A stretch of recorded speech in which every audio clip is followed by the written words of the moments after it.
Ya, aku uh, merasa terhormat juga telah diberi kesempatan untuk berbagi ilmu, berbagi pengalaman, mungkin apa yang aku punya, ya. Aku ucapkan terima kasih kepada panitia, terutama, terus kemudian teman-teman tentunya, perwakilan dari setiap daerah yang telah hadir. Padahal ini weekend ya, tapi teman-teman tetap semangat malam hari lagi ya. Jangan lupa besok hari Senin ya. Dan mungkin aja juga di teman-teman itu ada waktunya yang sudah larut, tapi teman-teman tetap semangat. Harapanku apa yang teman-teman dapat di malam hari ini bisa disebarkan seluas-luasnya. Teman-teman boleh banget share keseruannya di Instagram Story atau di Instagram post. Nanti tag di Instagram aku juga gitu ya. Biar aku bisa tahu semangat teman-teman, bisa aku tahu teman-teman apa yang didapat di malam hari ini. Tadi sudah diperkenalkan dengan sangat luar biasa ya. Namaku Syamas P. Syarbini, ya. P-nya itu Pinastika, teman-teman. Karena biasanya banyak yang typo, gitu ya. Makanya aku biasanya menyingkat aja. Teman-teman boleh panggil aku Mas Syam, Kak Syam juga boleh ya, biar lebih singkat dan juga lebih mudah diingat. Aku aktivitasnya sehari-hari selain jadi seorang content creator, juga menjadi seorang dosen. Mata kuliahnya content creation dan digital marketing. Jadi masih relate dan semoga masih bisa membagikan ilmu ke teman-teman semua nih.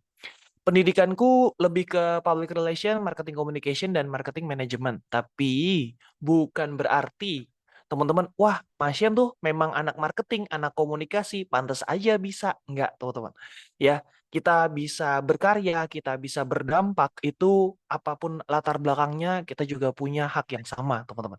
Jadi tetap semangat dan tetap menginspirasi juga, gitu.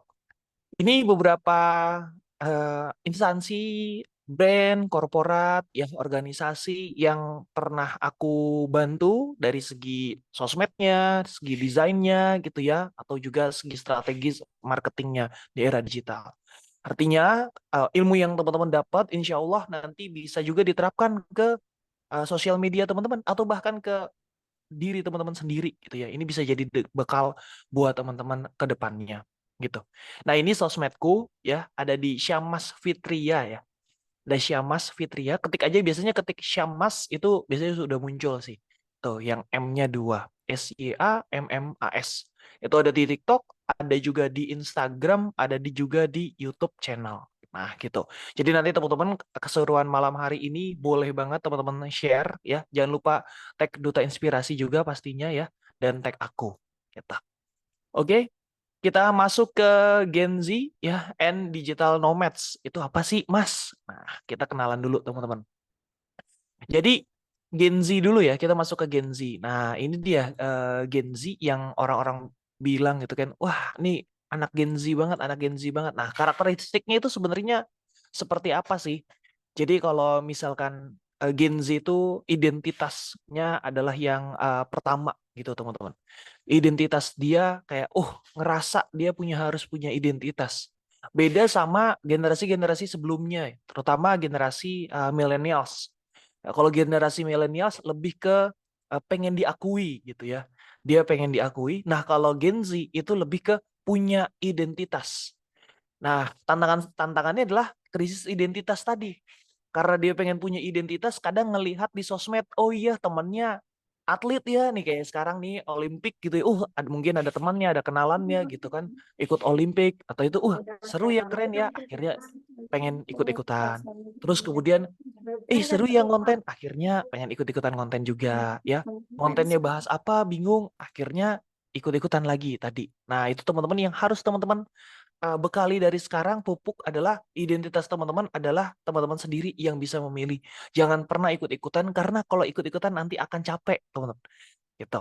Terus kemudian komunikaholic, jadi senang buat berkomunikasi, akan tetapi senang buat berkomunikasinya lebih ke ini ya, digital. Karena memang Gen Z ini terlahir dari kemudahan-kemudahan di era digital. Pada akhirnya jadi semua via chat aja gitu ya, semua via online ya, Zoom aja. Tapi nanti ketika bertemu, nah mungkin akan sulit gitu ya. apalagi ketika sama orang baru ya di dunia kerja nantinya akan sulit. Oh, gimana nih kalau memulai komunikasi, mulai pembicaraan, meeting dan sebagainya secara langsung gitu ya. Terus kemudian masih ke komunikasi ya, terus kemudian di dialog juga, terus kemudian live ya, realistiknya ya di kehidupannya juga sama. Bahwa karena biasanya Gen Z masih dekat dengan era digital tadi, semua hal yang dilihat di sosial media bisa jadi judgement atau bisa jadi pilihan hidup mereka ya. Contohnya mungkin yang teman-teman lihat di TikTok mungkin ya, ada juga yang main TikTok itu ngelihat di TikTok, oh ternyata fashion ini yang lagi viral akhirnya ikutan. Oh, skincare ini yang lagi viral akhirnya ikutan. Kayak gitu.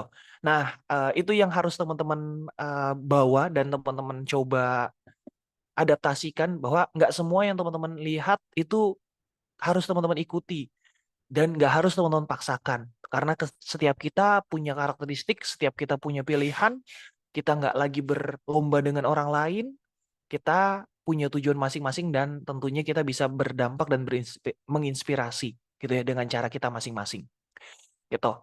Nah, terus kemudian fun fact-nya kita masuk ke digital nomads. Digital nomads itu apa sih? Jadi seorang yang bekerja lepas ya. Jadi dia nggak terikat sama waktu, nggak berikat sama tempat. Jadi benar-benar semua di digital. Teman-teman bangun tidur, buka handphone, mungkin kalau kerjaan yang di handphone, bangun tidur, buka handphone, udah itu udah termasuk digital nomad. Teman-teman bangun tidur, buka laptop, terus kemudian udah masuk kuliah, nah teman-teman juga sudah bisa masuk ke digital nomad. Jadi itu era yang sekarang teman-teman, bahwa teman-teman nggak hanya berfokus ketika, oh kalau kerja itu berarti harus berangkat ke kantor mas.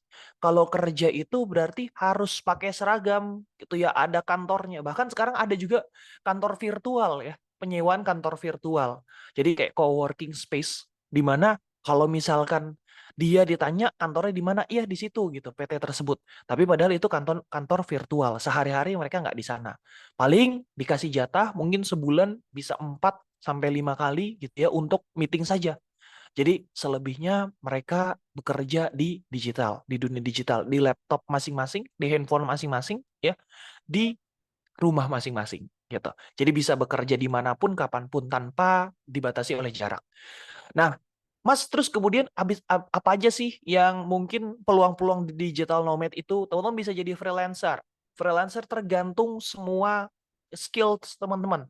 Teman-teman bisa jago nulis, bisa jadi copywriting, jago web developer, bisa jadi programming dan lain-lain. Itu banyak banget. Nanti ya coba aku bedah ya web freelancer juga. Terus kemudian bisa jadi profesional mandiri. Ya, teman-teman jago. Oke, aku nggak mau buka jasanya deh. Mungkin aku mau jadi konsultannya aja, gitu ya.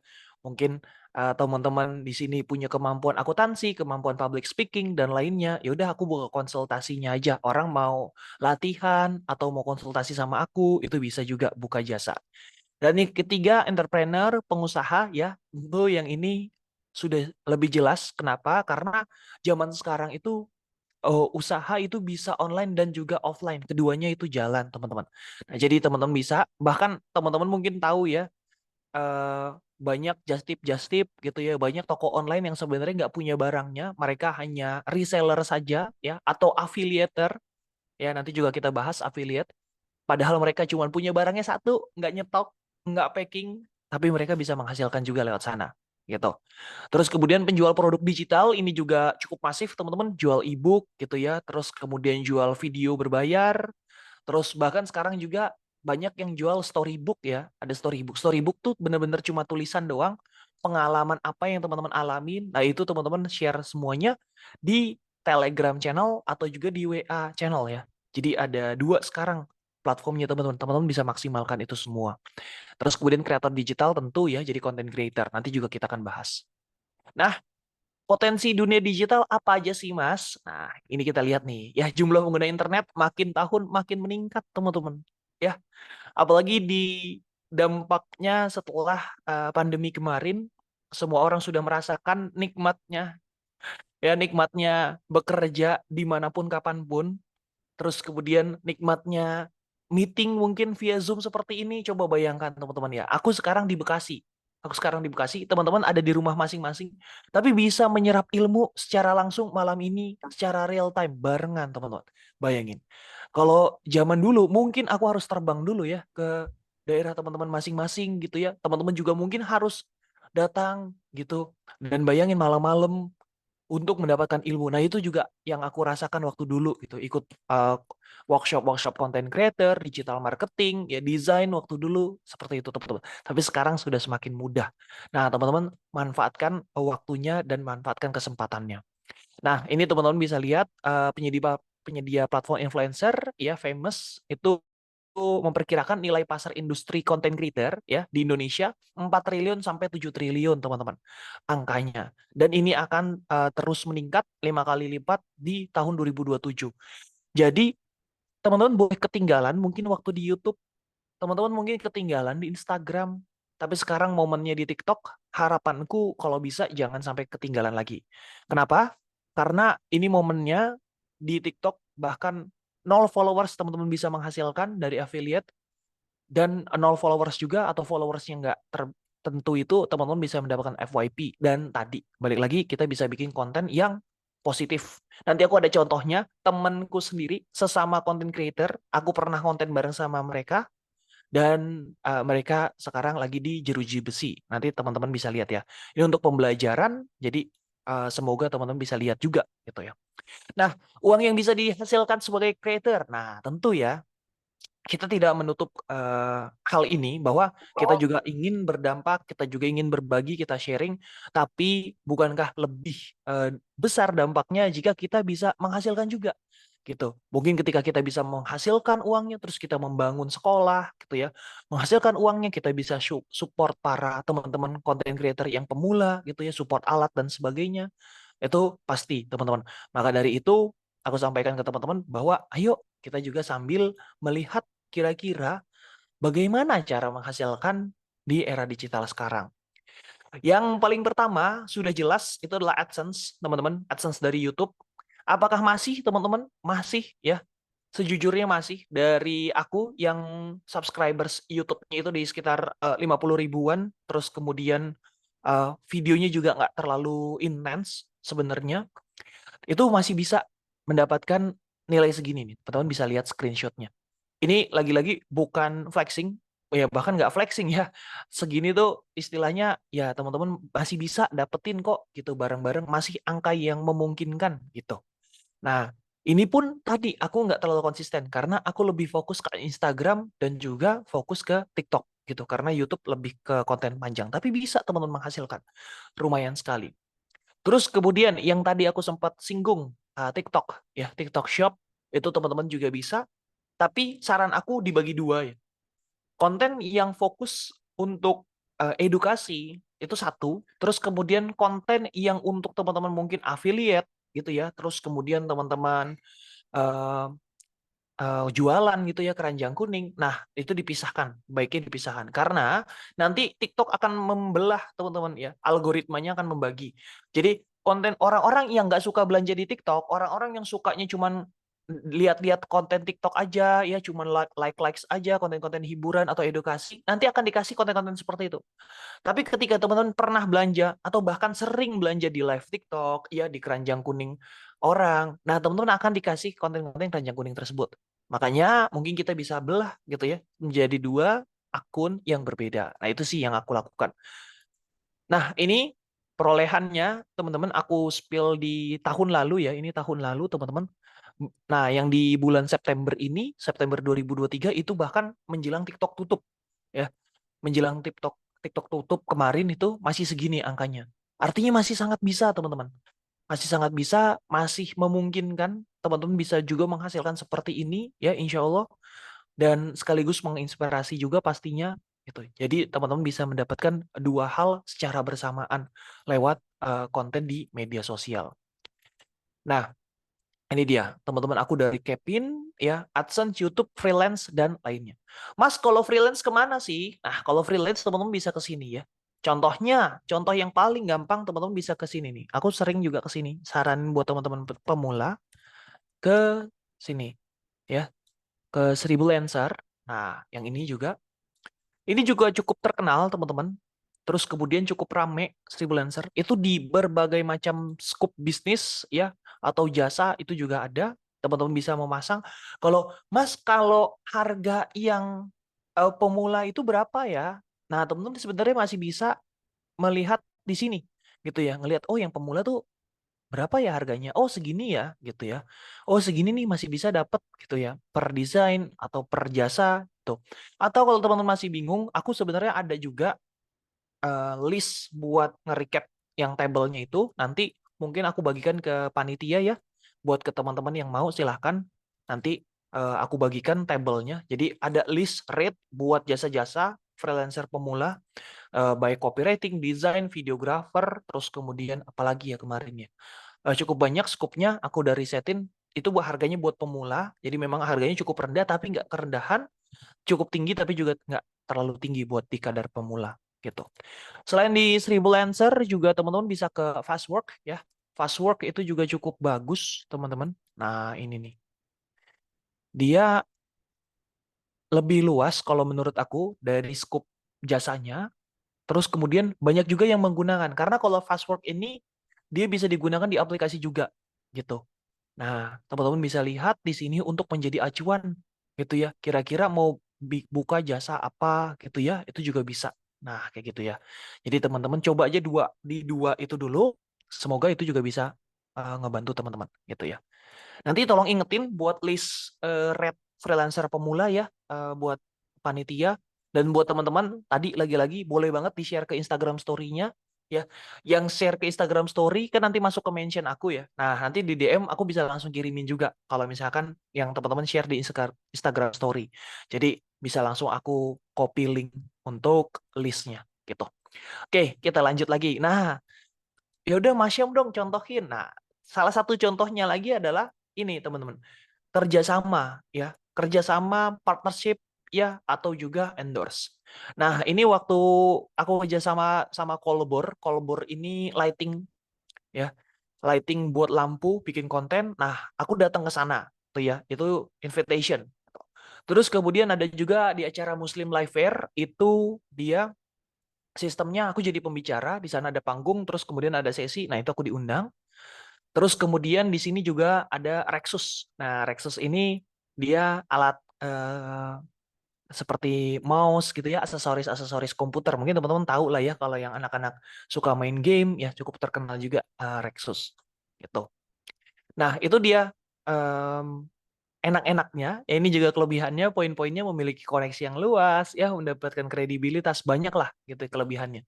Tapi aku mau ingetin juga ya. Nah, ini bertemu sama orang-orang terkenal yang mungkin bisa kita cuma lihat di layar kaca doang sebelumnya. Nah, kekurangannya, nah ini dia kekurangannya. Dibenci sama orang banyak banget ya. Apalagi waktu itu aku niche-nya Canva pertama kali muncul itu aku niche-nya adalah Canva, banyak banget tahun 2020 mulai ngonten, banyak banget orang yang menjudge, menghujat gitu karena ya sekarang tadinya orang pakai Photoshop mungkin, terus kemudian pakai Corel Draw, tiba-tiba siapa nih orang gitu kan sharing-sharing soal Canva. Yang mana saat itu teman-teman, saat itu Canva belum terlalu masif seperti sekarang. Bayangin teman-teman, 2020 kan Canva belum semasif sekarang, orang akan memandang sebelah mata.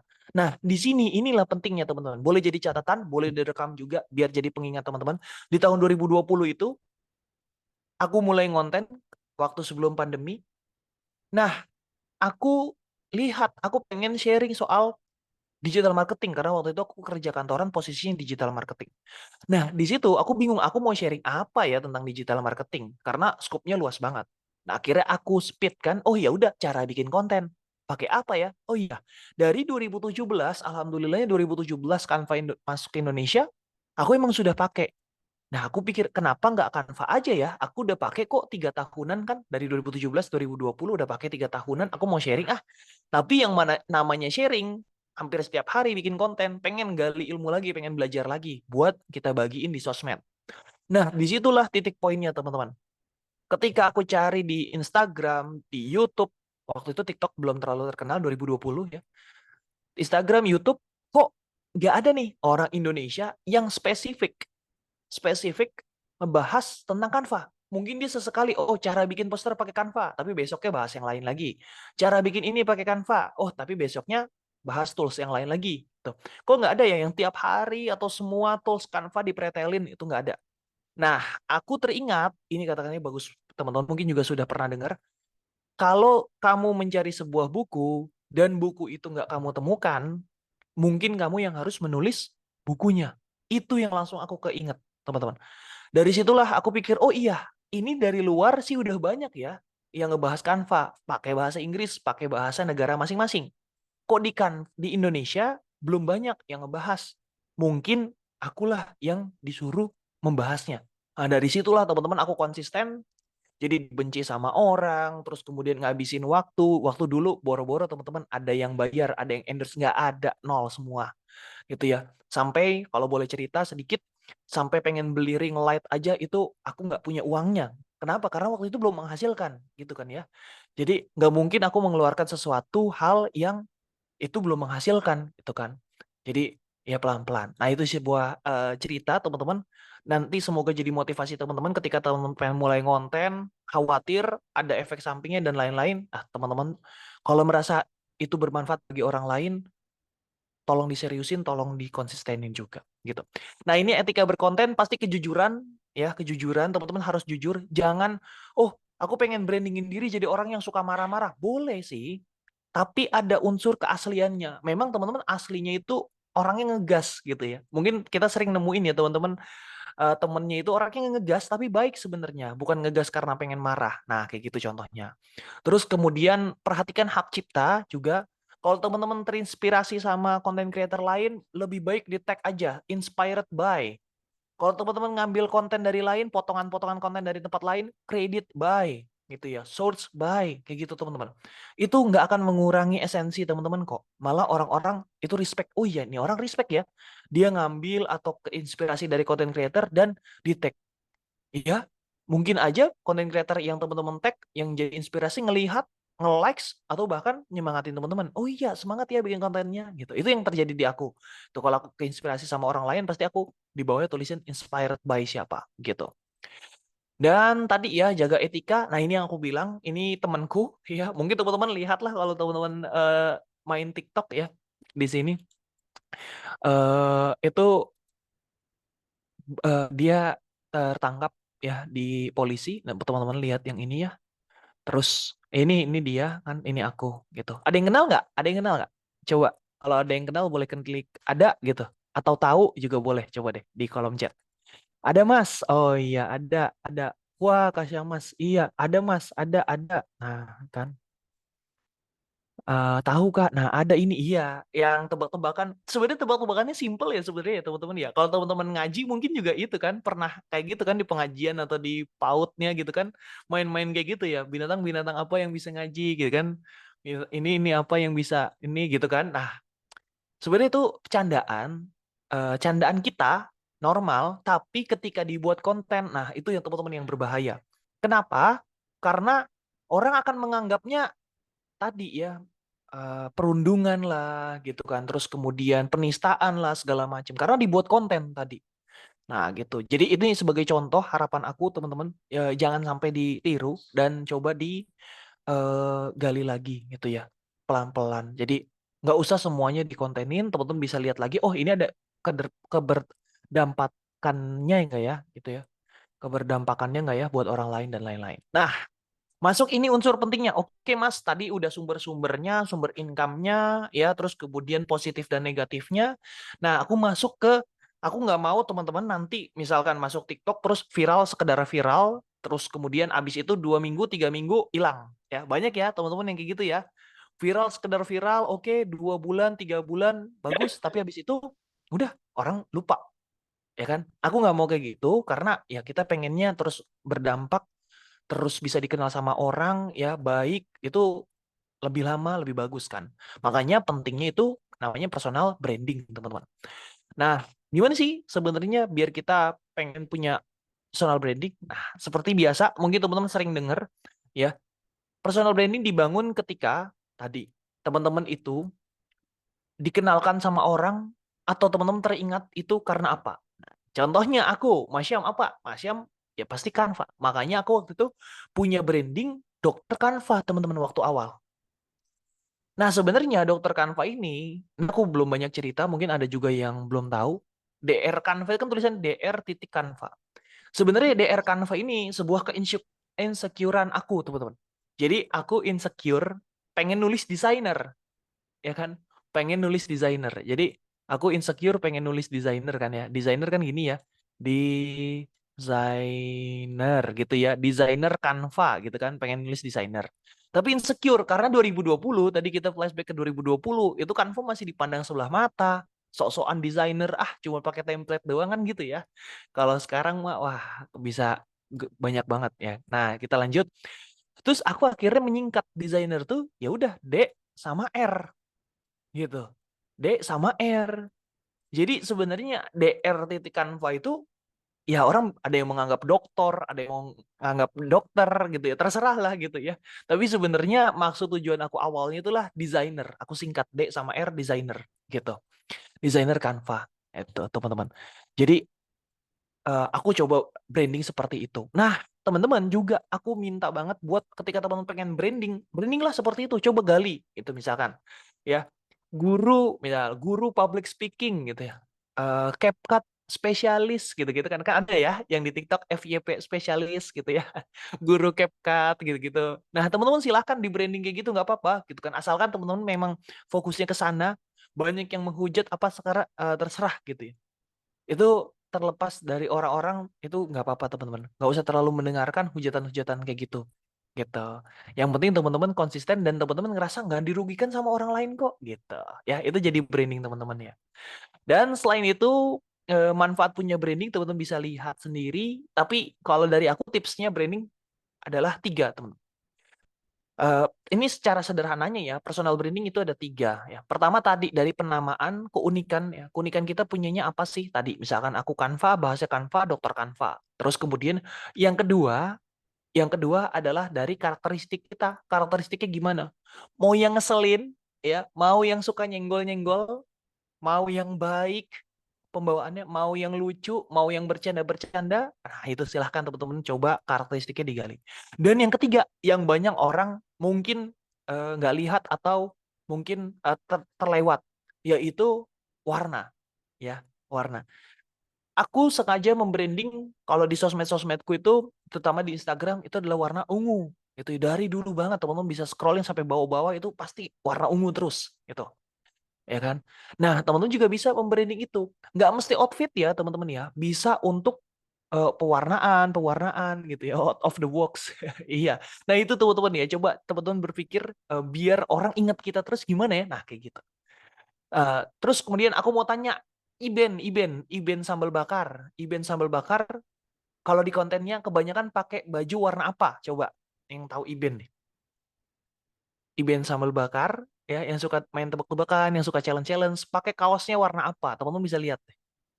Warna warna apa? Yo, boleh tulis di kolom chat dong. Siapa nih? Baju hitam, hitam, hitam. Oke, wah luar biasa nih semangatnya. Bener nih ya. Iben kebanyakan warnanya hitam, ya kan? Nah, teman-teman bisa lihat tuh. Oh, Iben aja dari segi alam bawah sadar kita itu ngasih tahu ya bahwa brandingnya dia bajunya hitam gitu ya. Dan kalau teman-teman tahu kan Iben punya ini ya, punya agency. Nah, itu juga LTT VOC kalau nggak salah ya nama agensinya. Nanti koreksi aku kalau misalkan aku salah. Itu juga diwajibkan, bukan diwajibkan, kayak seragamnya itu warnanya hitam juga. Nah, itu salah satu tadi teman-teman nilai branding. Ketika teman-teman nanti konten, ya boleh, nggak apa-apa. Nggak harus selalu di outfit baju kok. Kayak pewarnaan, ya mungkin terus kemudian elemen-elemen konten teman-teman gitu. Nah, mereka-mereka ini yang mungkin teman-teman kenal gitu ya, mereka punya branding yang kuat. Sehingga apapun nanti yang mereka katakan di dalam bidang mereka, ya kita bisa dengerin, oh iya, ini katanya Ata gitu ya. Oh iya, ini katanya Dokter Tirta misalnya gitu ya, dan teman-teman yang lain gitu. Nah, tadi oke Mas udah masuk ke income-nya, masuk ke dalam personal brandingnya, potensi dunia digital, terus selanjutnya apa? Konten pilar, teman-teman. Konten pilar, kalau teman-teman bingung, pas aduh bingung banget konten pilar itu apa? Konten pilar itu seperti kalau aku boleh memperpisahkan seperti acara TV, teman-teman. Ya, contohnya di sini Net TV. Net TV itu adalah akun kita, ya. Net TV itu adalah akun kita. Nah, Tonight Show, terus kemudian berita, ya net net apa net TV gitu ya, terus kemudian pagi net net pagi dan sebagainya, itu acara-acara itu adalah konten pilarnya dia, ya tiang-tiangnya dia. Ada hiburan gitu ya, terus kemudian ada beritanya. Bahkan kalau nggak salah sekarang Conan juga ya, Conan, terus beberapa film-film yang lama juga, kartun yang lama juga ada di net gitu ditayangkan. Nah, kartun-kartun yang lama gitu ya. Nah, itu konten pilarnya. Dia sengaja menspotkan waktu-waktu tertentu sesuai dengan audiensnya. Tonight Show dibikin waktunya hiburan malam hari. Kenapa? Karena orang sudah lelah beraktivitas di rumah, setel TV, nonton Tonight Show, pengen ketawa-tawa, pengen hiburan. Berita di jam-jam orang yang sela-sela mungkin lagi produktivitas. Tadi di jam pagi orang mau berangkat kerja, jam 12 mungkin orang pengen makan siang. Terus kemudian di jam-jam tengah malam biasanya gitu, dia pengen dapetin berita terkini, berita-berita buat besok, tapi dia udah tahu dapetnya di plot-plot seperti itu. Waktu-waktu kartun ya dipakainya di pagi hari, ya anak-anak pulang sekolah dan sebagainya. Nah, konten pilar seperti itu teman-teman, ya. Jadi pilar konten benar. Jadi konten kita nanti bisa disusun seperti itu, gitu ya. Biar apa? Biar audiens gak bosen. Nah, kalau Masyam kayak gimana contohnya? Nah, ini konten pilar sederhanaku ya. Jadi sebenarnya dari tahun 2020 sampai 2024 sekarang pasti ganti-ganti. Tapi konten pilar yang sekarang lagi aku pegang adalah pertama, video workshop. Mungkin teman-teman lihat kalau buka di Instagramku di @syamasfitria tadi ya, itu video workshop ya, yang bahkan view-nya paling gede, teman-teman. Video workshop. Jadi potongan-potongan klip saat aku ngisi jadi pembicara gitu ya, dipotong gitu ya, inti poinnya. Nah, itu views-nya besar, teman-teman. Ketimbang aku talking head. Jadi aku pernah nguji kayak gini, teman-teman. Ini study case sendiri, bahkan aku pernah nguji kayak gini. Jadi aku talking head. Talking head tuh yang ngomong kayak gini, ya kan? Ngomong kayak gini. Ini dia 3 tools penting dari Canva. Contohnya kayak gitu ya. Itu talking head. Tapi ada video workshop. Aku kasih tahu nih, ini adalah fitur Canva terbaru, teman-teman. Ini fitur Canva yang sudah menerapkan AI di video workshop itu. Views-nya berkali-kali lipat. Giliran aku talking head, teman-teman tahu nggak? Ada fitur Canva yang sudah terintegrasi dengan AI. View-nya di puluhan ribu, di ratusan ribu. Artinya apa, teman-teman? Oh, orang lebih tertarik kalau kita lagi ngomong di depan umum, lagi event. Karena mungkin orang bikin, oh ini satu kesempatan yang bagus nih. Aku nggak hadir di event itu, gitu ya. Mungkin eventnya juga cukup banyak pesertanya, tapi aku nggak hadir, tapi aku bisa dapet inti poinnya apa sih? Ketimbang orang talking head aja, oh talking head, oh udah tahu nih, ya udah poinnya ini, ya udah gitu. Gitu ya. Mungkin seperti itu. Aku baru masih menganalisa terus kenapa video workshop sama talking head itu bisa.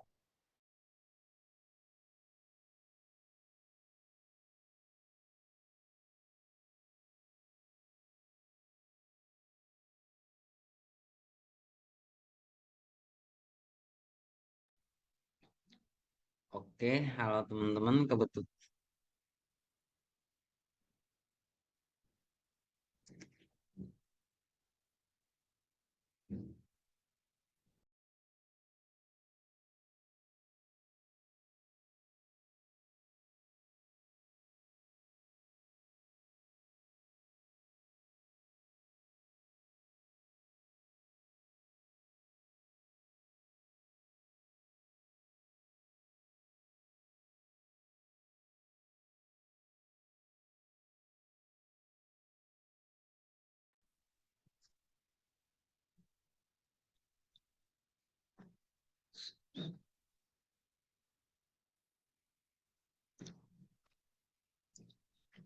Oke, halo teman-teman, mungkin Kak Syamsnya lagi ada kendala jaringan ya.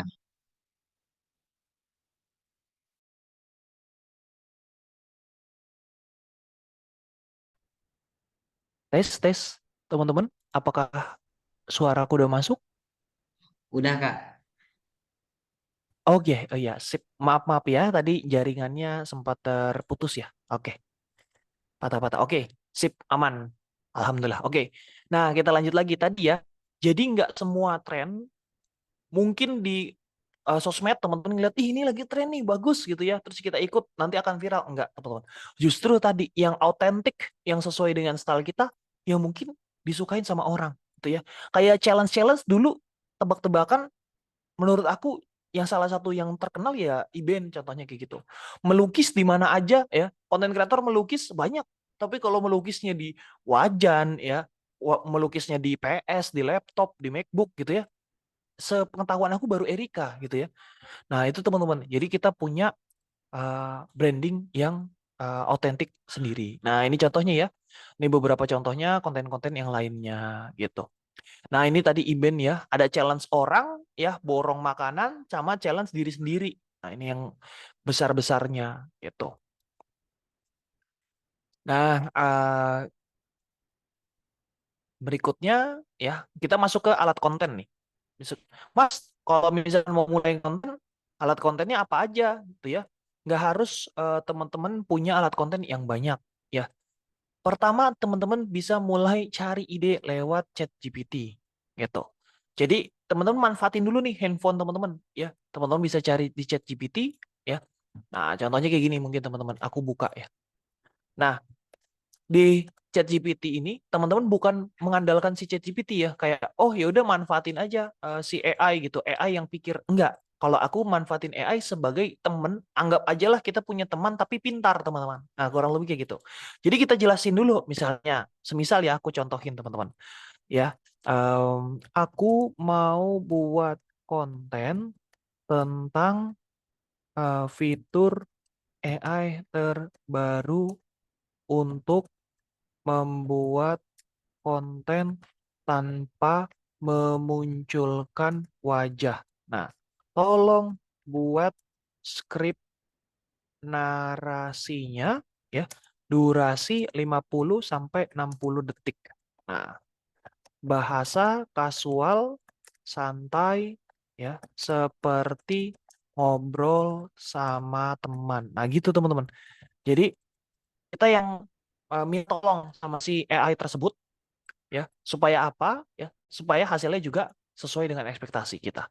Nah kan, hai sudah tahu belum segala macam. Nah, ini kita udah dapet ya si eh, skripnya lah, contohnya kayak gitu. Nah, dari sini nanti kita tinggal mulai bikin kontennya ya. Kalau teman-teman nggak mau ambilin wajah, teman-teman bisa ke Eleven Labs juga, teman-teman bisa ya. Eleven Labs, Eleven Labs ya, AI. Nah, ini dia nih. Free text to speech AI voice generator. Nah, ini dia.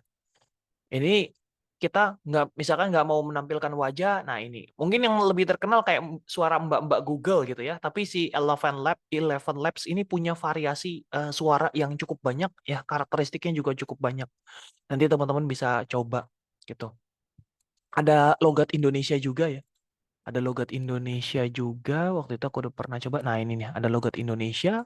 Nah, jadi bacanya atau skripnya nanti bisa sesuai dengan ya orang Indonesia gitu. Nah, kalau yang mau dasarnya text to speech juga ada gitu ya, website text to speech gitu itu juga ada. Tuh. Kalau teman-teman nggak mau menampilkan wajah tadi, kalau misalkan, aduh Mas belum pede Mas, pengen suaranya suara dari Google aja ya boleh. Tapi tadi saran aku kalau teman-teman punya eh, atau punya keberanian tuh ya, punya semangat, ah nggak apa-apa lah suaraku gitu ya, mau coba sendiri yang penting suaraku aja. Nah itu juga bisa, tuh ya aku saranin banget. Terus Mas, tapi di rumahku ini suaranya banyak Mas, beraneka ragam ya. Kadang nanti tiba-tiba ada suara ayam gitu ya, bener nggak? Kadang ada suara sapi ya. Tiba-tiba lagi ngerekam buat konten, tiba-tiba ngeng gitu ya, motor kencang mungkin atau truk apa segala macam gitu. Gimana Mas? Nah, teman-teman bisa pakai namanya Adobe Podcast. Ini meredam suara-suara kayak gitu.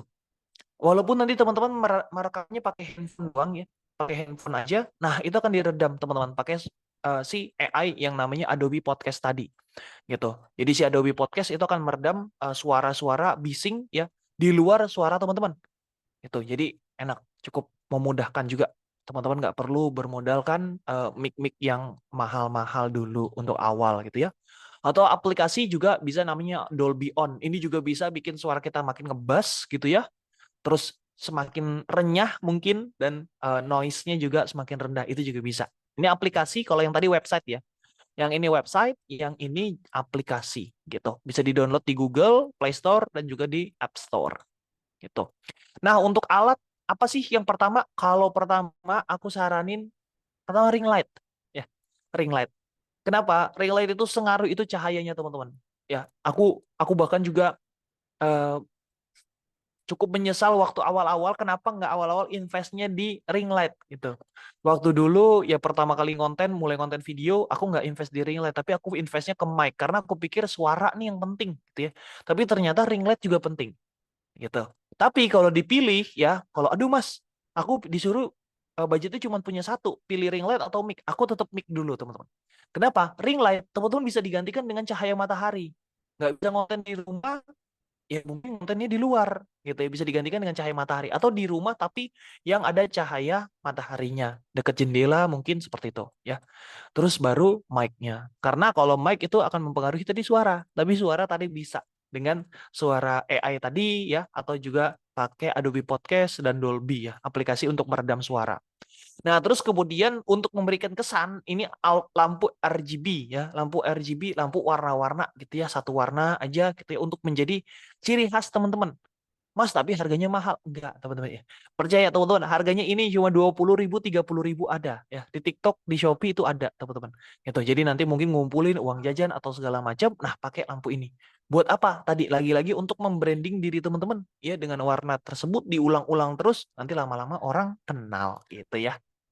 Nah, ini untuk posisi lampunya kurang lebih kayak gini. Ini kamera, kamera pakai HP aja, teman-teman. Bahkan aku sampai sampai detik ini juga tetap masih pakai HP, teman-teman. Tetap masih pakai HP, terus kemudian ngedit sendiri ya. Nah, gitu. Nah, terus kemudian kalau cuma punya lampunya satu di mana? Nah, di sini, di key light. Lampu kuncian key light. Jadi ini HP di sini. Bukan di ini HP terus di belakangnya handphone, bukan ya. Misalkan di sini ya. Nah, bukan di sini, bukan di tengah-tengah. Kalau teman-teman ya teman-teman review skincare, iya. Karena nanti mukanya kan glowing banget. Ya, pakai ring light yang lingkaran, terus pas banget di lingkaran ini, nanti mukanya kan glowing. Tapi kalau teman-teman taruhnya di samping, nah nanti teman-teman kayak gini. Yang lagi aku contohin, ya. Sisi wajahnya ada dimensinya. Jadi di sini nih, teman-teman bisa lihat di sini aku terang, ya. Tapi di sisi sebelah sini aku gelap. Kenapa? Karena aku pakai ring light ya, ring light untuk di sebelah kanan. Sisi kiri ini jadi dimensinya. Nah, kurang lebih kayak gitu, teman-teman. Fill light ini teman-teman bisa ngisi dengan lampu RGB atau edge. Atau teman-teman bisa ngisi lampu RGB-nya di belakang. Nah, di belakang teman-teman. Untuk apa? Untuk menjadi kesannya ya, atau backlight tadi. Nah, seperti ini ya. Oh iya, materinya nanti aku bagiin teman-teman. Jadi tenang aja. Teman-teman bisa lihat-lihat lagi ya, bisa dibaca-baca lagi kalau misalkan tadi lupa Mas Syam tadi bahas lampu gimana ya, tenang aja nanti teman-teman bisa lihat lagi materinya gitu ya. Nah, ini perbedaan dari aku yang cuman punya lampu satu di depan gitu ya, terus kemudian belakangnya ada lampu, terus kemudian ini di luar, ini lagi di luar nggak pakai lampu sama sekali, pakai lampu yang di luar aja, lampu ruangan. Terus ini lampunya yang udah cukup lengkap ya, di belakangnya sudah ada, di kiri ada, di kanan ada gitu. Nah, itu akan berbeda sekali teman-teman. Padahal pakai handphone yang sama gitu. Ini juga beberapa jenis konten baik yang ada di luar, terus di studio atau di outdoor gitu. Nah, ini ukuran yang sesuai di konten, nanti teman-teman bisa lihat ya, kalau ini secara teknis aja ya. Karena notabene sebenarnya Reels, TikTok sama short video itu ukurannya sama. Jadi teman-teman sekali bikin konten ya, teman-teman bisa upload di 3 platform tersebut. Jadi cukup enak buat teman-teman, gak usah malu-malu ya, share-share aja. Kalau aku motivasinya kayak gini, aduh malu mas ya, masa kontennya di TikTok, Instagram, sama YouTube itu aja. Aku motivasi teman-teman, orang yang clipper ya, tahu ya, konten-konten kreator clipper yang cuma ngambil-ngambil klip-klip orang gitu ya, potongan-potongan podcast, mereka aja pede padahal bukan punya mereka, mereka belum minta izin, terus mereka nggak ngomong apa segala macam, tapi mereka sebarkan di YouTube ada, di TikTok ada, di Instagram ada, clipper-clipper kayak gitu. Apalagi kita nih, kita bikin konten sendiri, capek-capek tadi nyari skrip sendiri, ngomong, ya ngedit sendiri dan sebagainya macam. Masa kita nggak pede untuk menyebarluaskan konten kita, gitu. Nah, aku sarankan kalau biasanya aku ngonten itu di CapCut. Nah, ini CapCut bisa di laptop juga bisa di handphone. Teman-teman bisa pakai CapCut yang gratis juga udah ngebantu ya, udah sangat ngebantu. Jadi pakai dulu aja yang gratisan gini ya. Kenapa CapCut? Kalau aku sih lebih si CapCut ini anak perusahaan dari TikTok, teman-teman. Jadi pergerakannya cukup masif juga, teman-teman bisa lihat sekarang fitur-fiturnya makin lengkap ya. Bahkan bisa ngasih pewarnaan yang RGB tadi pakai CapCut itu ketimbang software-software atau aplikasi editing lain ya. Itu. Makanya kalau ditanya, Mas, untuk editing video aku tetap rekomendasiin CapCut gitu. Gitu. Mirip-mirip kok kalau teman-teman belajar DVN, belajar KineMaster itu mirip-mirip fiturnya. Dasar-dasarnya itu mirip gitu. Ya. Terus ini semua footage-nya teman-teman nanti bisa lihat ya contoh-contohnya gitu ya. Nah, terus kemudian kalau buat konten-konten berbentuk kayak desain, presentasi, ya, portofolio itu biasanya aku pakai Canva. Canva free aja udah cukup banget teman-teman ya. Jadi Canva free aja juga teman-teman udah cukup, fitur-fiturnya udah banyak. Nanti mungkin di kesempatan-kesempatan mendatang ya kita akan bahas bisa lebih dalam si CapCut dan juga si Canva-nya gitu. Tapi secara dasar, secara teknis, teman-teman bisa melihat tadi hal-hal yang teman-teman bisa gunakan tadi platformnya, terus kemudian dari segi konten pilarnya, personal brandingnya, ya strategi-strateginya, dan aplikasi-aplikasinya menggunakan CapCut dan juga Canva. Mungkin seperti itu dari aku, teman-teman. Makasih banyak ya dan mungkin akan dilanjutkan ke sesi tanya jawab. Ya, untuk itu aku kembalikan ke moderator. Terima kasih. Oke, terima kasih nih Kak Syams, materinya sangat-sangat insightful sekali. Aku jujur aku baru tahu banyak hal yang emang selama ini aku lakuin tanpa dasar ilmu gitu tentang ini itu. Padahal aku tuh sebenarnya ngelakuin tapi tanpa tahu dasar yang jelas gitu. Dan teman-teman pasti tahu kan teman sekarang tuh kita bisa kerja tanpa harus pakai berseragam ataupun layaknya orang-orang yang kerja pada umumnya. Oke, mungkin ini sebelum masuk ke sisi jawab, teman-teman yang raise hand diturunin dulu nih biar adil, biar adil, biar adil. Semangat Biar banget ya, adil, luar biasa. semangat banget nih. Yuk, nyong hitung ya. Satu, dua, tiga. Oke, mungkin dari Kak Syams bisa memilih salah satu penanya untuk pada pertanyaan pertama ini. Yang Dari paling aku ini insight di yang antara paling mereka. tadi paling pertama ini Duta 13 ya. Duta 13 Zaitun dari aku yang paling pertama. Oke, Kak Zaitun bisa langsung on mic, Kak. Pada Kak Zaitun, Oke, waktu dan layar kami persilahkan, Kak. oke, terima kasih kesempatannya Nyong dan juga Mas. Tadi materinya luar biasa keren ya. Sebelumnya maaf, ini aku off cam karena lagi sakit dan kayaknya nggak memungkinkan untuk on cam. Untuk tadi materinya semua benar-benar insightful dan juga beberapa udah ada yang aku terapkan. Tapi memang benar ya, karena ini ilmu. Jadi kayak kita pas pas mendengarkannya kayak oh ini aku udah menjalankan tapi selama ini nggak ada basicnya gitu loh, nggak ada dasar ilmunya. Pas Mas menjelaskan tadi itu benar-benar kayak langsung terarah gitu loh. Dan aku nggak mau nanya banyak, tapi aku tadi sempat terdistract sama slide yang tentang Fastwork sama 1000 ya kalau nggak salah, dua website itu. Itu tuh boleh nggak sih dijelaskan lebih lagi tentang kayak gimana penggunaan juga pengoptimalannya? Karena kayak kalau nggak salah tadi yang dari aku dengar itu tuh bisa digunakan juga untuk menyalurkan jasa kita ya di website website ini tuh Betul. menyediakan beberapa bisa dibilang job lah ya. Jadi kita nawarin jasa dan itu kita Ya, dibayar atau semacamnya gitu, kakak. Atau gimana? benar. Oke, nah ini bagus. Aku sambil izin share ya. Ini cukup bagus pertanyaan Zaitun soal freelancer. Nah, aku sambil share screen. Jadi Fastwork ini dia cukup mudah. Aku bisa bilang kayak gini, cukup mudah. Kenapa? Karena dia persyaratan nggak terlalu banyak. Bahkan ketika teman-teman download aplikasinya sebagai orang yang lagi mencari jasa, juga ditawarin sama dia mau buka jasa nggak di Fastwork gitu. Cukup teman-teman isi ya biasalah KTP, terus kemudian tentu ada NPWP ya, KTP, NPWP karena nanti ada potong pajaknya juga biar aman.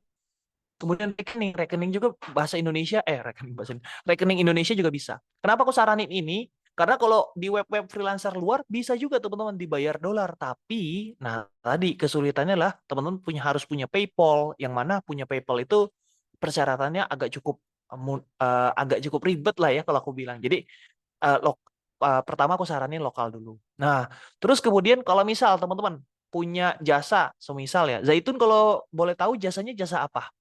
Videografer kah? Desain kah? Atau apa?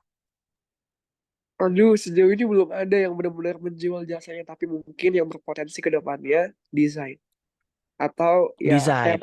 content creator gitu kan. Nah, contoh desain ya, desain grafis lah kita lihat. Nah, kita bisa lihat nih, desain grafis aja banyak banget sekali skupnya. Nah, contohnya jasa fit design, ya, fit Instagram. Ini kita tinggal klik aja. Nah, dia akan menampilkan dummy-nya ya, atau contohnya. Mas, apakah ini benar-benar harus kita buat untuk brand tertentu atau untuk UMKM tertentu? Enggak, teman-teman ya. Yang namanya dummy, kita hanya mau lihat, ini loh style aku tuh kayak gini gitu. Kalau kamu tertarik, stylenya suka kayak gini, nah boleh deh sama aku. Nah gitu kurang lebih ya. Satu itu. Ini juga mempengaruhi dummy seperti ini. Makin banyak, makin variatif, makin bagus. Ini lihat, kalau teman-teman lihat stylenya itu dia buat berbeda-beda semua tuh. Ada yang profesional, ada yang minimalis, ada yang colorful gitu ya. Karena mereka mau menjangkau sebanyak mungkin. Terus kemudian tips yang kedua adalah dari sini teman-teman. Ya, rentan harga ya, rentan harganya. Nah, biasanya dibikin tiga paket ya dengan apa strategi decoy effect. Mungkin teman-teman tahu lah atau nanti bisa cari di internet ya decoy effect. Ya, ketika orang milih yang ini ngerasanya murah ya, mau pilih yang ini gitu misalkan. Tapi ternyata yang ini bisa lebih gitu ya atau segala macam. Nah, yang ini bisa. Jadi mereka ada 3 pilihan opsi dari paketan kita gitu. Nanti tinggal di sini lihat nih skemanya. Oke, yang 400 itu apa aja sih yang 400? Oh, 15 desain gitu ya, file PNG lengkap lah semuanya gitu. Nah, kalau yang 2,5 apa sih? Oh, jumlahnya dikurangin, Mas, gitu ya. Ini segala macam gitu ya. Terus oh yang 170, oh iya di sini dikurangi lagi, terus kemudian yang lain-lainnya juga dikurangi nih secara benefitnya. Nah, seperti itu bisa jadi acuan kita, teman-teman. Ini bisa jadi acuan kita. Oh, dia nih harganya segini. Oke, 1 orang nih udah dapet gitu ya. Terus kita bisa lihat lagi gitu di tempat yang lain gitu ya kan. Nah, misalkan di tempatnya dia nih, sama yang ini nih, sama-sama sosial media lah ya. Nah, punya dia berapa nih? 4,5, 300 sama 110 gitu kan. Apa aja benefitnya sih? Nah, kita bisa lihat lagi nih. Tuh, oh benefitnya ini nih gitu ya. 9 design fit dan segala macam gitu. Nah, dikasih nih untuk konten 2 minggu. Nah, itu kan bisa tuh. Jadi si UMKM karena banyak targetnya itu UMKM, konten creator pemula. Nah, bisa kebayang teman-teman kayak gitu. Terus kemudian kalau bisa juga ada ini ya sosial medianya ditampilkan karena biasanya orang juga lihat dia di sosial media dia sendiri kayak gimana sih. Nah, contohnya kayak gitu. Pembayarannya juga cukup cepat kalau ini teman-teman enak. Kalau nggak salah itu sampai di H+2 atau 3 biasanya setelah pembayaran. Jadi orang itu bayar, nanti terus kemudian terkonfirmasi, ntar sudah selesai apa segala macam nanti kita bisa langsung tarik gitu sih. Seperti itu, Zaitun. Semoga ngebantu ya. Oh iya, sama teman-teman yang pengen dapat list rate freelance itu jangan lupa share-share tadi keseruannya dan tag aku di Instagram Story. Nanti insya Allah aku balas dengan link untuk list rate pemulanya kita. Oke, thank you Kak Syam. Tapi boleh nggak satu pertanyaan lagi? Boleh, Minta boleh. tolong. Oke, Satu oke. lagi ya nih, banyak yang ngantri nih. Biar terjawab ya. Mungkin nanti ini juga mewakili kok. Tapi nih, kan Kak Syam ini juga Heeh. berarti tadi dari latar belakangnya content creator di 3 platform. Aku mau nanya, Mm. gimana kira-kira usahanya Kak Syam ini biar ada dapat exposure dan juga kenalan dengan brand-brand yang mau kerjasama sama Kak Syam gitu loh. Karena kan pada akhirnya kita nggak bisa pungkiri bahwa personal branding di Instagram apa segala macam kita bikin konten mau nggak mau juga harus ngasih impact dong ke kita, income atau apa segala macam, dan juga mungkin networking ya dari branding yang kita punya di Instagram atau di TikTok itu kan juga satu benefit yang kita harapkan gitu loh. Gimana usahanya Kak Syam untuk Hmm. bisa exposure-nya gitu loh, terhubung sama em, peluang-peluang itu gitu. Ini juga biar jadi ilmu untuk konten kreator pemula Kak. Oke. Oke, bagus banget pertanyaannya. Jadi langkah teman-teman ini gabung di Duta Inspirasi itu udah satu langkah yang bagus. Karena apa? Kalau aku ditanya, Mas, kalau mau ikut itu, networking dan segala macam, mulai dari komunitas dulu. Mulai dari komunitas setempat, terus atau organisasi setempat. Itu. Karena dari situ nanti kita nambah link dulu. Mungkin memang nggak langsung content creator yang besar. Kayak aku, Alin Bekasi. Memang mungkin nemunya nggak langsung yang besar. Tapi dari situ akhirnya ketemu lagi, oh dia kenalan sama ini. Oh akhirnya dia kenalan sama ini. Dia diundang ini, diundang. Awalnya mungkin kita ikut-ikutan dulu, diundang ini, diundang itu, kegiatan kita datang. Tapi lama-lama nanti kita yang diundang karena kita sudah banyak networking kita. Jadi mulailah dari komunitas, dari skop kecil kita buat, kita bentuk di situ. Terus kemudian tadi kita mulai konten karena dengan konten insya Allah kita nggak tahu teman-teman. Ya, kita nggak tahu. Seumpama, Mas, aku udah konten Mas, yang like 20. Kita nggak tahu teman-teman. 20 itu mungkin yang pertama mungkin apa? Owner bisnis gitu kan ya. Yang kedua mungkin punya si owner komunitas dengan 10.000 member misalkan. Kita nggak tahu. Jadi jangan melihat angkanya, aduh Mas likes-nya cuma segini. Aduh Mas followers aku cuma 100. Tapi kalau 100-nya semuanya investor semua kan apa nggak ngeri kan gitu. Nah, itu teman-teman. Jadi fokus ke networking tadi, terus kemudian aktif ya. Aktif ada kegiatan content creator, langsung ikut gitu ya.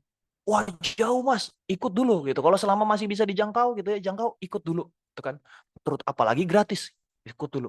Terus kemudian kayak tadi nih, aktif nanya apa segala macam karena setidaknya nanti kenal, oh iya dapat kenalan, dapat lihat. Dan ketiga, ketika kita kontennya sudah cukup banyak ya, aku bilang ini step selanjutnya kita bisa yang namanya approach brand atau bahasa gampangnya nyenggol-nyenggol brand. Kita bisa bilang kayak gini, misalnya kayak tadi Rexus gitu ya. Rexus gitu ya. Atau mungkin bahasa formalnya gitu ya. Halo Kak atau tim Rexus ya, kita approach. Aku konten creator ngebahas ini. Kebetulan aku suka nih salah satu produknya yang mungkin bisa aku bikinin kontennya, aku review. Kebetulan aku juga pernah nih review MOS. Nah, kasih linknya review mouse aku sendiri mereka kayak gini kurang lebih ini hasil reviewku kayak gini. Nah, kalau kalau menarik atau tertarik mungkin kita nanti bisa diskusi lagi lebih lanjut kayak gitu. Itu yang aku lakuin dulu, teman-teman.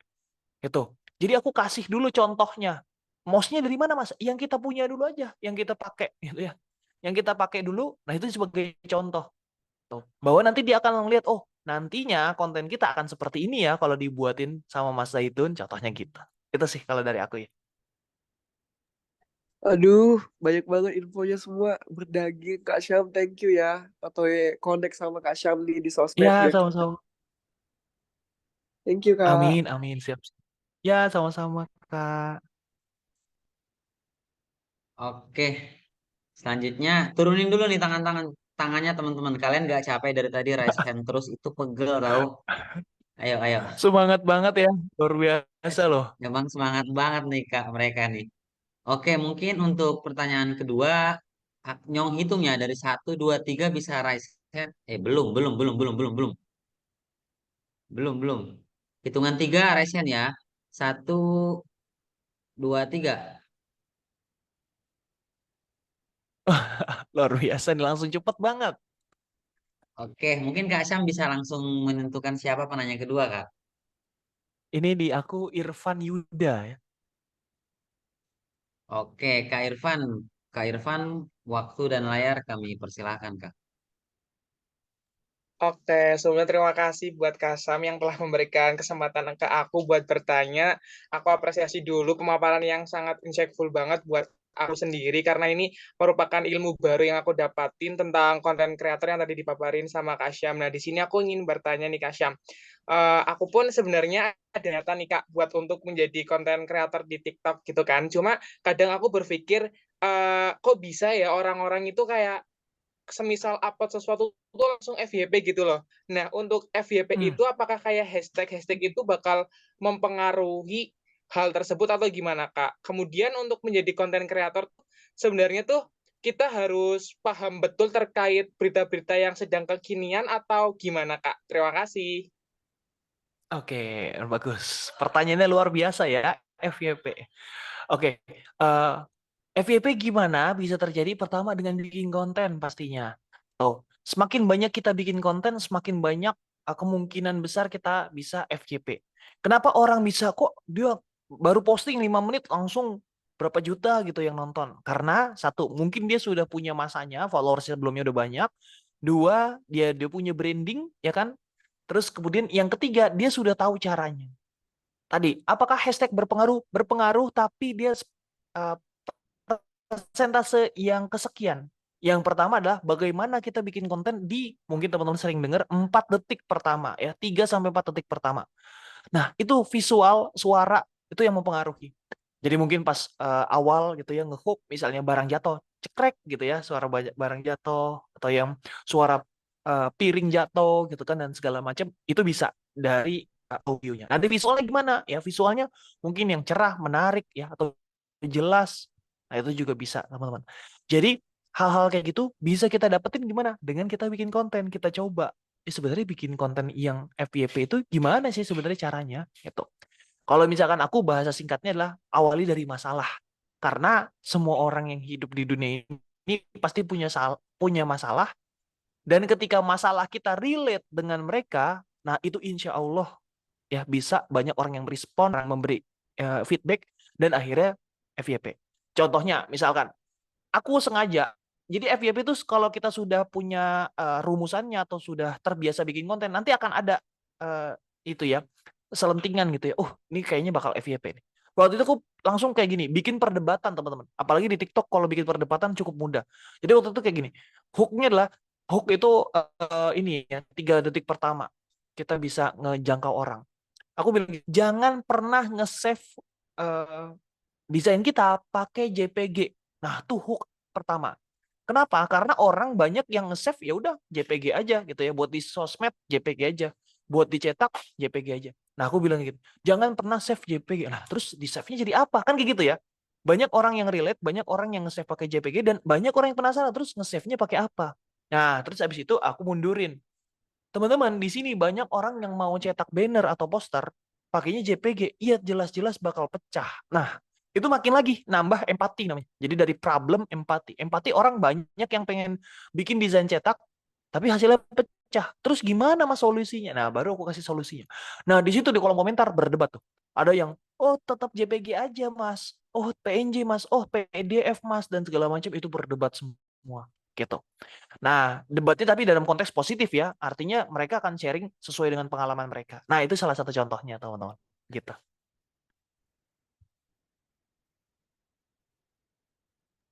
Oke Kak Syam, terima kasih banyak atas jawabannya yang sangat luar biasa ini. Jadi di sini aku ada gambaran bahwasanya ya kita harus mengetahui dulu latar belakang yang sekiranya nanti bakal kita jadiin konten seperti itu ya Kak Syam. Yang tangkap buat nanti kita Betul. awal sebagai konten kreator gitu ya Kak. Bener. Satu tips lagi, kalau teman-teman, aduh mas, aku pusing banget bikin hook, akhirnya nggak bikin konten. Jangan. Ya, ini lebih bahaya ya. Saran dari aku, boleh tiru ya, amati, tapi jangan plek-ketiplek ya. Tiru, amati, modifikasi konten yang sudah FYP duluan. Ya, contohnya ya kan, eh, ininya ciri khasnya Matt ini kan baru-baru ini. Nah, teman-teman bisa tuh. Baru-baru ini ada yang viral. Nah, itu bisa. Atau hook yang kemarin juga lewat di aku kayak, orang gila mana beli power bank tapi nggak fast charging gitu kan, misalnya. Ini nih ada power bank yang sebenarnya nggak sampai 100 ribuan tapi fast charging. Ini buktinya. Nah, kayak gitu contohnya. Jadi kita bisa niru, hooknya dia bagus ya. Udah terapin di konten kita gitu.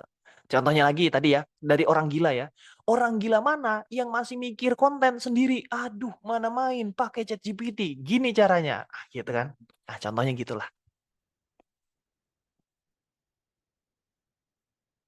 Oke Kak Syam, dari aku cukup. Terima kasih banyak sekali lagi. Iya, sama-sama Kak. Oke, mungkin ini untuk penanya yang terakhir ya, teman-teman. Bisa di lower hand dulu, lower hand. Kalian tuh angkat gitu capek loh tangan kalian tuh. Daripada Oke, Kalau lagi offline begini terus kali. ya capek tuh Kak kalau gitu ya. Kebayang Iya. mereka. Oke, Nyong hitung 1, 2, 3.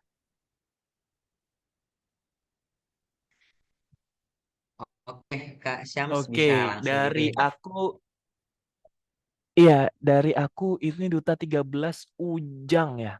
Ujang. Wah, Oke, terima boleh. Oke, kasih. Kak. Terima kasih. Izin Kak Nyong selaku moderator. Ujang ingin bertanya kepada Kak Syamas yang sangat luar biasa sekali. Masya Allah. Kan berbicara di era Society 5.0 ini, perkembangan dan penggunaan teknologi digital ini sangat bermanfaat banget ya, pemanfaatannya hingga saat ini. Aku ingin nanya nih, menurut Kak Syamas itu sendiri, menurut Kak Syamas itu sendiri, bagaimana cara kita bisa mengukur keberhasilan kita sebagai content creator? Dan juga aku ingin nanya lagi nih, berbicara tentang menuju Indonesia Emas tahun 2045 nih. Peran pemuda dalam mengubah dunia, khususnya Indonesia, seperti tema kita kali ini, khususnya melalui digital, teknologi digital itu kan pastinya sangat diperhitungkan banget nih. Nah, kira-kira menurut Kak Syamas, agar pemuda di Indonesia itu bagaimana sih bisa mencapai kualitas tersebut agar bisa memanfaatkan teknologi digital ini sebaik-baiknya. Sekian dan terima kasih. Oke, ini pertanyaannya cukup berat ini ya. Oke, yang pertama ya keberhasilan kalau dari aku sesederhana yaitu ketika ada orang yang DM nanyain kita atau komen nanyain kita sesuatu hal yang lagi kita bahas. Artinya apa? Artinya orang itu sudah percaya sama kita dan berharap kita bisa memberikan bantuan atau solusi dari masalah yang dia sedang hadapi. Contohnya kayak aku misalkan skupnya di Canva ada orang yang kesulitan. Terus dia nanya di DM aku. Itu aku akan selalu berusaha balas gitu ya. Karena hari menumpuk tapi biasanya Bonus, aku bon. selalu cicil gitu ya Bonus. untuk aku bales gitu. Karena apa? Karena kita harus Bonus. menghargai dia. Dia itu bertanya sama kita, artinya dia percaya. Dari sekian banyak orang loh yang bahas Canva atau dari sekian banyak orang loh yang bahas misalkan video editor, tapi dia nanyanya sama kita. Artinya orang itu udah percaya sama kita. Satu itu. Terus kemudian yang kedua, untuk jawaban yang nomor dua adalah balik lagi, aku pengen nyemangatin teman-teman konten. Karena sebenarnya sosial media itu adalah tempat atau wadah kita untuk menyebarkan inspirasi dan dampak positif. Tapi ketika orang-orang seperti kita yang punya potensi, punya skill, punya ilmunya untuk menyebarkan hal itu, tapi diam, ah udahlah, aku bisa apa, ah udah banyak yang share. Akhirnya konten-konten negatif, konten-konten yang kalau bahasa anak-anak kemarin mah unfaedah lah ya, konten-konten yang nggak bermanfaat, akhirnya tersebar di sosial media dan nggak ada lawannya. Jadi sosial media bukan tempat yang buruk, tapi yang terburuk adalah ketika orang-orang seperti kita yang punya semangat positif, tapi nggak mau menyebarkan itu. Nah itu yang sayang. Itu sih dari aku.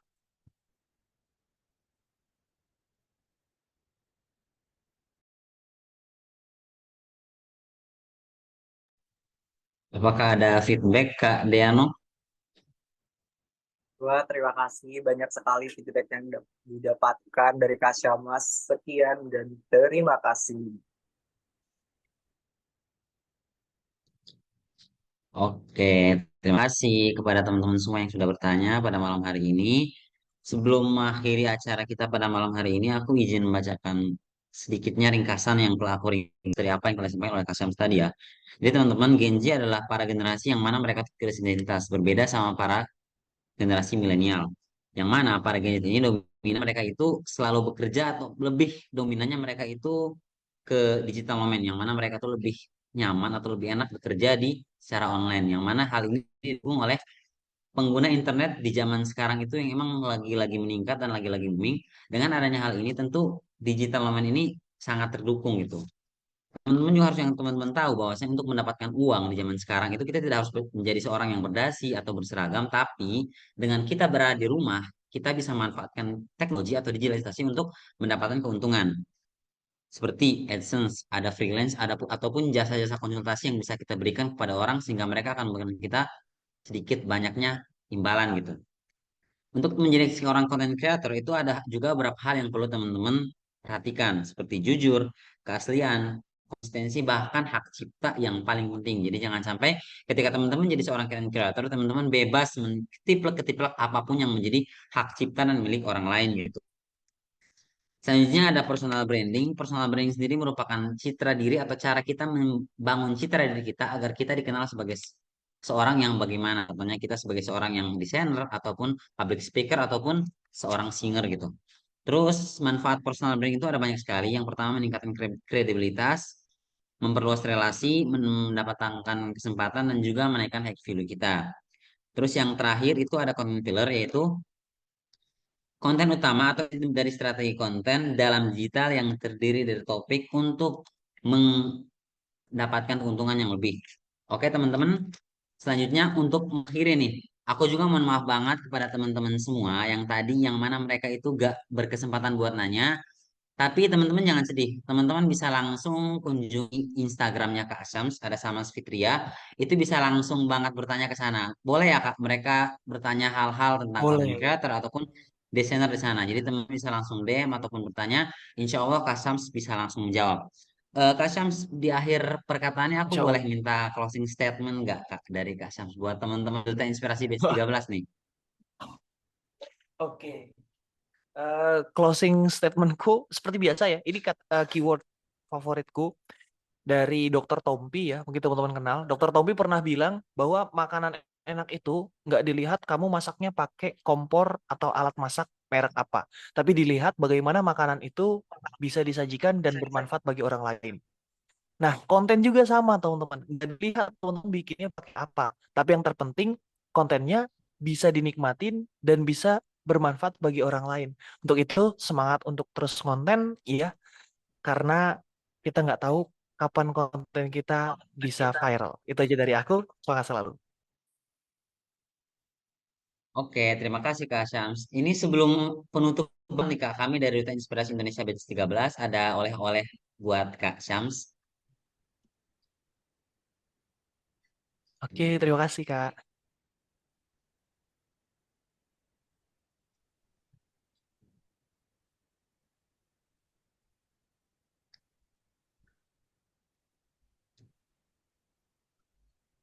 Oke, ini ada e-sertifikat Kak dari Duta Inspirasi Indonesia Batch 13. Mungkin teman-teman operator bisa memandu jalannya sesi dokumentasi pada malam hari ini, teman-teman. Baik, saya ambil ahli. Kak Syam boleh gaya untuk menginspirasi. Ini Coba Kak, Gayanya dua gimana? jari ke dari sini Kak. Kak Syam ini. Oh gitu. Oke, Ini. ya, Dua jari ya? udah jari ya. Ya, jari Kak. Oke. Oke deh, kita mulai ya Kak. Satu, dua, tiga. Satu, dua, tiga. Wait, oke. Boleh gaya bebas nih Kak Syam. Ya bos, gini. Oke, satu, dua, tiga. Satu, dua, tiga. Oke deh, terima kasih Kak Syam. Sama-sama teman-teman Oke, semuanya. Kak Syams. Kami ada satu oleh-oleh lagi nih Kak buat Kak Syams. Ini mungkin dari para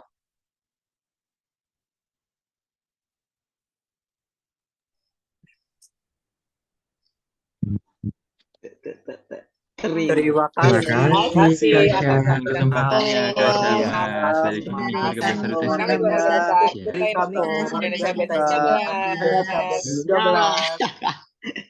Terima kasih Terima Kak kasih Syam. banget. Terima kasih Kak Terima Syams. kasih buat Kak Syam, waktunya. sukses Dia terus. tentang kontennya terus. Terima kasih Amin. banyak Kak. Makasih semua.